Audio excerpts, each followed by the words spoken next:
Okay, guys, we have STU G with us, and I think first time in Bulgaria. That's right. So how do you feel about it? Excited, very happy to be here, and yeah, like I love every time that we get to come to Europe and come further east. Absolutely love being here. Okay. A lot of people would recall you as the guitarist from Delirious. Yeah. How do you feel like songs like Majesty are still sung all around the world? Yeah. Um, well, first of all, it's a real honor.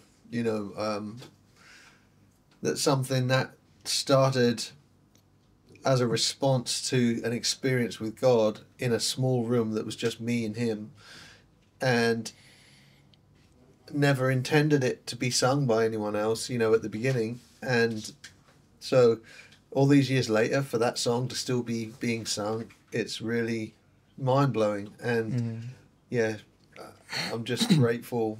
Yeah, really, just a lot of gratitude for, the last 20 years or 30 years of Delirious, and then Michael W.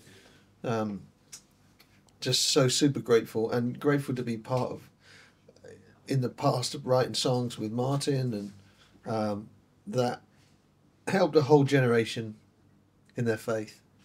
Yeah. I just super grateful to be a part of that.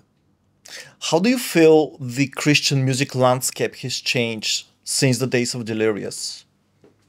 Yeah, so I think that before Delirious, the Christian music landscape was a little bit more about entertainment and encouragement, which is brilliant. I love that. And then with the songs that we were writing for Cutting Edge and our like worship songs, it kind of helped to steer it the industry more towards worship. And I think that's one of the main changes, is that now whether this is good or bad is up for discussion, but I think that the industry is now kind of like centered around worship music, and then you have the occasional artist that's more storytelling, entertainment, and that's completely valid, as well. You're now touring and playing with Michael W. Smith, and Yes. this is like 12 years? Yeah, so I did my first tour with Michael in 2010. Okay. So Even that's more? 15 years. Yes, it is. But I started playing with him on every tour that he did in 2014. But I've been working with him since 2010. How did that collaboration come about? Over the years with Delirious, we'd be on tour and we would be at the same festival or the same concert as Michael W. We'd connect there, and then there was a songwriters retreat called Compassion Art that Martin pulled together. 12 songwriters from the Christian music industry that were pooling all our resources and our songwriting for charity.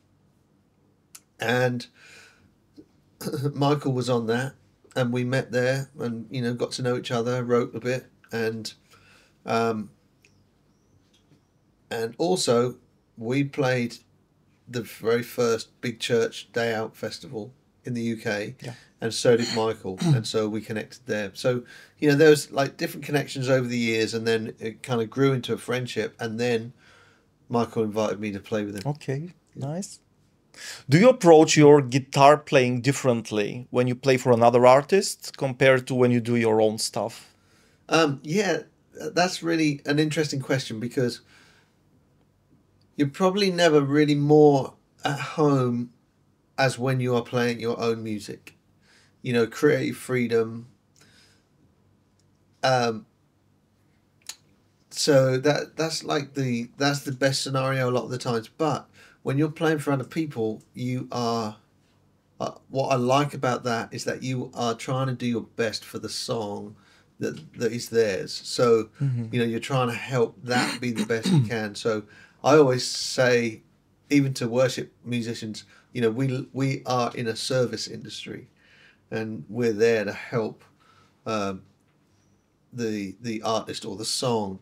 We're there to support that.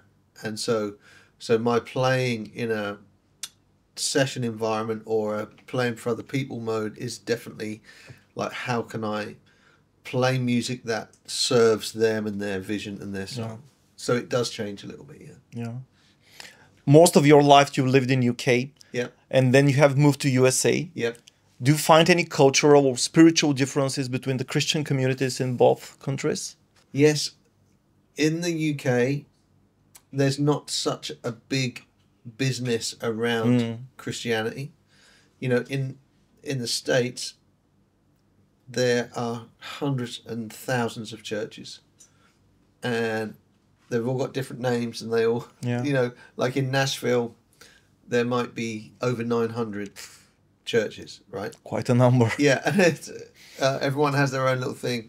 In the UK, and I'm sure over here too, you can tell me, but it feels like, because there's not so much of a business, if you like, or there's not so many people, it's not so much part of the culture. It's like, if you want to be a Christian in the UK, you really have to want to do it, you know, and it's not like it costs you much, but it's like it's your focus, and you want to do it, and you want to be there on a Sunday and you know, learn, and so there's a unity in Europe and the UK amongst Christians that I don't see so much in America, because Christianity is part of the culture there. Yeah, you know, and so you can just be in your church and not need to speak to anyone else.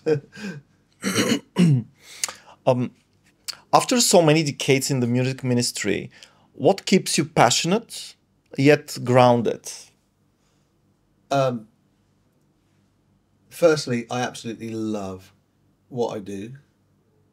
I feel like I'll always play guitar. I think what keeps me passionate is that I don't feel that I've completed everything that I want to do. You know, I feel like with Delirious, it felt like we were pioneering something. We had a mission to, like, you know, take worship music into mainstream environments and keep pushing the boundaries of like what that could sound like.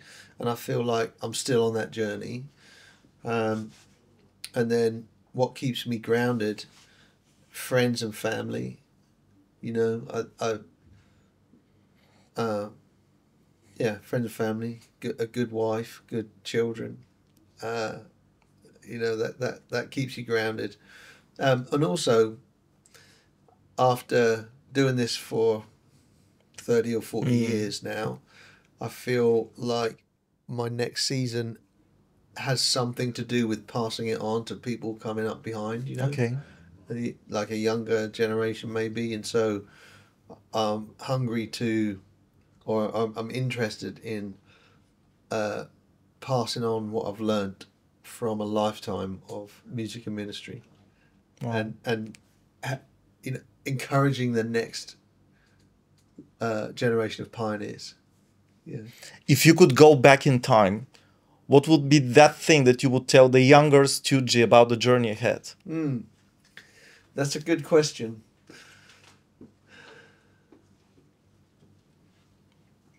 I think I would try and encourage the young STU G that what he has is enough.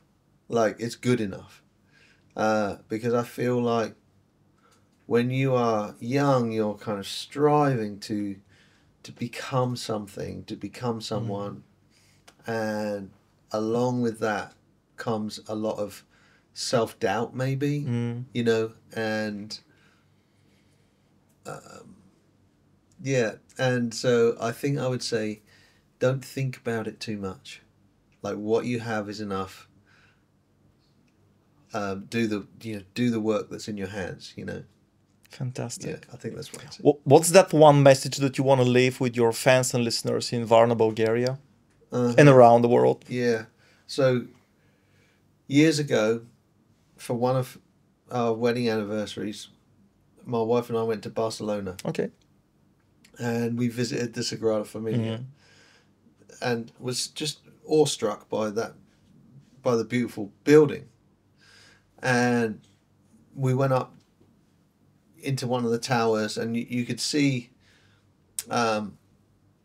close by those big towers that, you know, when you go up there and you view onto a viewing platform, and you can see all these huge spires, you know, and it's just so beautiful the way that Gaudi designed them.